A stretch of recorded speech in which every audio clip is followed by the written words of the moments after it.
What's going on, 49ers faithful? It's that time of year where folks will put anything and everything out there to get some clicks. Let's get realistic.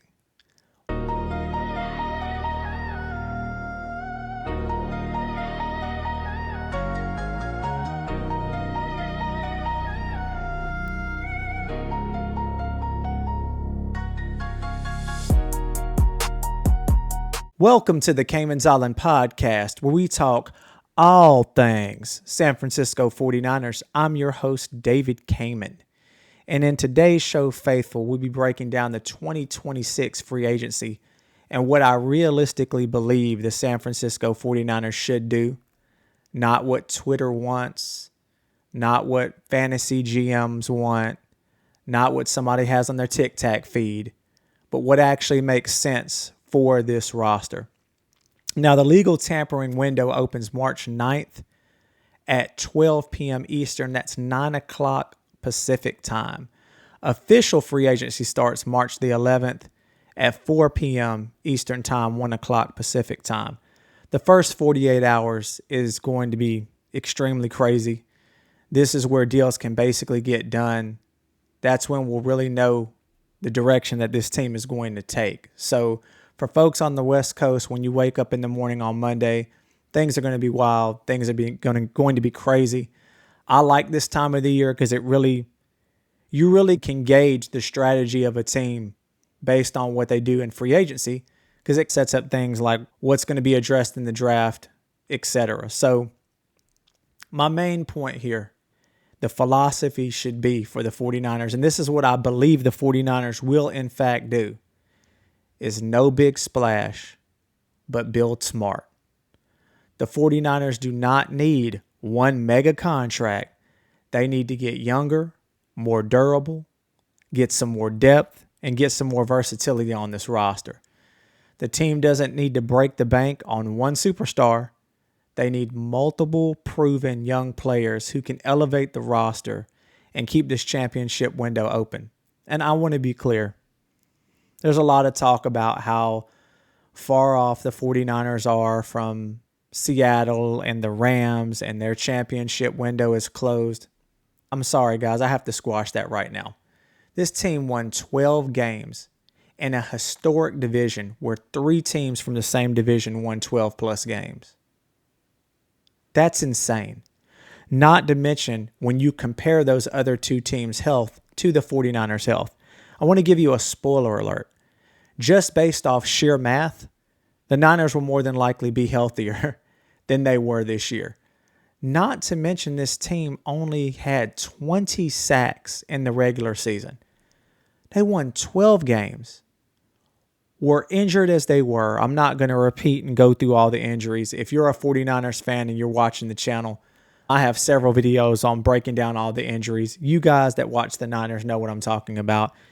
Everybody that was good was hurt on this team at some point throughout the year, except Christian McCaffrey. And toward later in the year, you can see where CMC was starting to get a bit gassed. So even the player who, was the comeback player of the year started to slow down a bit as the season went along. So with the team being healthier and with some smart moves this offseason, the 49ers are going to be right in the thick of it.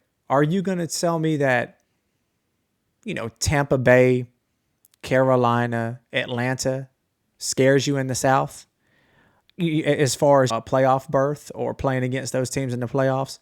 You have the Eagles, who you just upset the defending Super Bowl champions in their own home with an injured team, with 2 guys at linebacker off the street, and you win that game. Chicago, I think they're good. I think they're ascending. They did lose today a key offensive weapon. So while I think they're ascending, I still say that game's a coin toss right now if the teams were to play without any more moves or acquisitions. With just a healthy 49ers football team playing today against the Bears, I absolutely think we can win that game. And then you have the Rams and you have Seattle.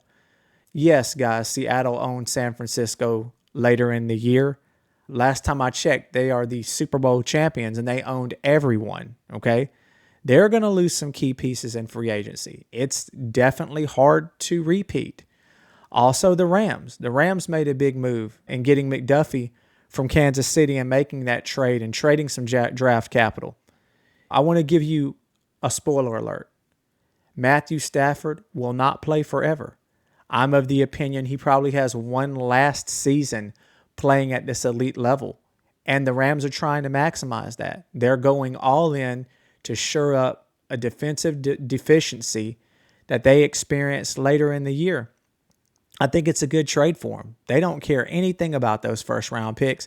And it's been a strategy that's worked for them for years. And again, you have to maximize Stafford while you have that opportunity. This could be the last big hurrah of Matt Stafford. And then when he's gone, it's reset time, guys. They are that good because of Matthew Stafford. So when Matthew Stafford walks out of that door, it's going to be a big impact on that franchise. I'll say it again.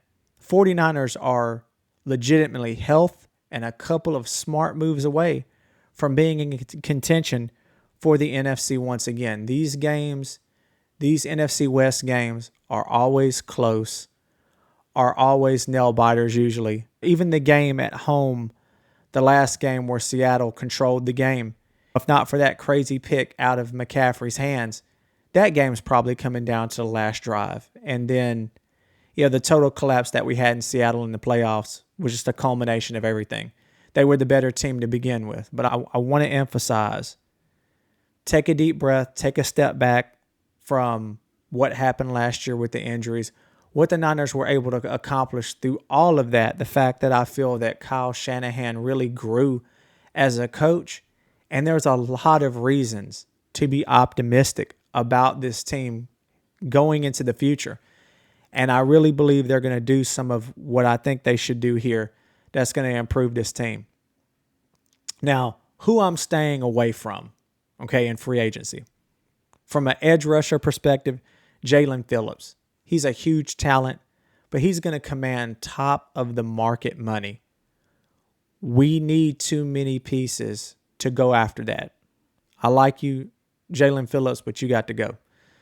Trey Hendrickson, 31 years old. 31 years old. The wrong side of 30. I know he's a good player and he can be productive. This team has to get younger. You have to stay away from that. Interior offensive line, Tyler Linderbaum, elite player. I would love this man at center in a 49ers jersey. But again, that's that elite level money where you could get 2, maybe 3 guys for that contract. Got to stay away from that. Wide receiver, Alec Pierce. I feel that's going to be the prize piece as far as a wide receiver in free agency. He's a solid wide receiver, but it's just not the direction I would go in free agency. I would not spend that type of capital on a guy. That's why I feel like we're definitely losing Jawan Jennings in free agency. You got to stay away from these high-priced contracts. You're still feeling the pain of this whole Brandon Ayuk debacle. Stay away. I really feel like this roster needs multiple fixes, not just one financial anchor. So I really feel as though the 49ers can maybe make a trade in that area for a receiver. Now, who I think the 49ers should target. From an offensive line perspective, Elijah Vera-Tucker from the Jets. Young, versatile guy, proven starter, physical, good scheme fit. Put him next to Trent, and now we're talking about some real protection. And I know a lot of folks are nervous about Trent Williams, this, that, and the other. I really feel like the 49ers are going to work that out. Regardless if I think they should or not, I don't think there's going to be a need to worry about Trent Williams. I really don't see the 49ers releasing him. Now, should they?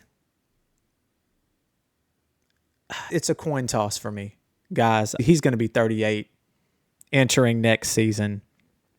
And Trent, with one leg, is a top 10 tackle in this league. But at some point, you have to move on. And at some point, the franchise has to put their foot down where, superstars in the future just don't assume that we're going to write blank checks every time they want a roster bonus or an extension or redo their deal to get more guaranteed money. We have to start putting our foot down and Why not put your foot down with a 38-year-old tackle who has lost a mini step, but still? Another guy I would target, Zion Johnson from the Chargers. Imagine a scenario where you're shoring up both guard spots.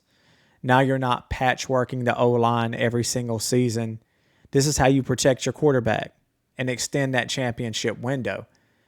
And so you think about adding those two pieces there versus one major money guy, and you have some real protection. Maybe then if you did something crazy and traded or released Trent outright, maybe you go ahead and trade up a few spots and you look at your tackle of the future. To me, 3 new young prospect pieces on the O-line versus just one Trent. I'm just saying, overall, would that bring the whole offensive line up versus remaining the same where we're at now? Tight end, Isaiah Likely, 26 years old, explosive in space, mismatch problem. I can only imagine what Kyle Shanahan could do with Isaiah Likely. Now, this is not about disrespecting George Kittle. I want to be very fair. George is one of my favorite 49ers of all time. Who doesn't like George Kittle? Seriously, who doesn't like George Kittle? And he is coming back from a very serious injury. I'm not doubting George. If anybody can do it, I'm actually of the belief he might be crazy and try to start week 1 for real. Okay? But the reality is George is getting up in years, getting up in age. I'm not even saying he's lost a step. I'm not even insinuating that. I'm just saying one day we're going to wake up and George isn't going to be the same guy. And he needs help. We could run some 2 tight end sets. And I think that would be very smart. It will be a smart roster building move to prepare and likely gives you some flexibility. Red zone mismatches, insurance if it's needed in case George can't go week 1. Some running back help from my man CMC. CMC needs some help. He's even alluded to it that, look, he can't get 450 touches again next year. He just cannot do that. So we're going to have to mix this thing up a little bit more. What about Rachaad White, right, from Tampa Bay? 27 years old. He can run the rock. He can catch the ball. He's a good scheme fit in Shanahan's system. Gives you some versatility without overspending, without overreaching as well. Cornerback depth, okay? If you hear all these rumors about, Green being in the doghouse and maybe we might trade him, etc. How about Greg Newsome II? 26 years old, okay? Former first-round pick. I think he's still ascending. I do. This is the type of young secondary piece that you invest in. Now, as far as the whole wide receiver position goes, I think we need to address it. It's something I got to bring up. Deebo Samuel, okay? I want to be clear. I love Deebo, man. I miss Deebo. I just miss Deebo being on the team. But the reality is that chapter has closed. Instead of overspending in free agency on a receiver at all, okay, or reaching on a guy you used to have in the building, if you're going to bring in Deebo, you might as well re-sign JJ. This team has to get younger, and it has to get faster. And I am concerned what Kyle would try to scheme up to force the ball in Deebo's hands. And we need to find out what we're working with some of these young wide receivers like Cowing and Watkins that are presently on this roster. Let them be that Deebo scheme guy, see what they can do, and make a trade for a wide receiver. I think that's the best direction you can go. You can get some more value there than in the 2026 free agency class and still keep some cap flexibility for the future. In short, teams got to get younger. Teams got to get faster. Instead of one $25 to $30 million signing, get you 3-4 proven young players entering their prime years. If this team stays remotely healthy and they make some moves like this, they will be right in the mix and absolutely be dangerous. The 49ers, I believe, are closer than most people think. Smart aggression can win here, not emotional spending. Faithful, that's today's show. I appreciate you watching as always. Tell me what you guys think in the comments. Do you think this is a good strategy? Do you think the 49ers should just go crazy and go after some of these high price guys, do a full on, go all in type of season to see what can happen? Again, tell me what you think in the comments. As always, thank you for watching the show. If you like the show today, please remember to subscribe to the channel. Like the video, it definitely helps out. As always, guys, take care, be blessed, and go Niners.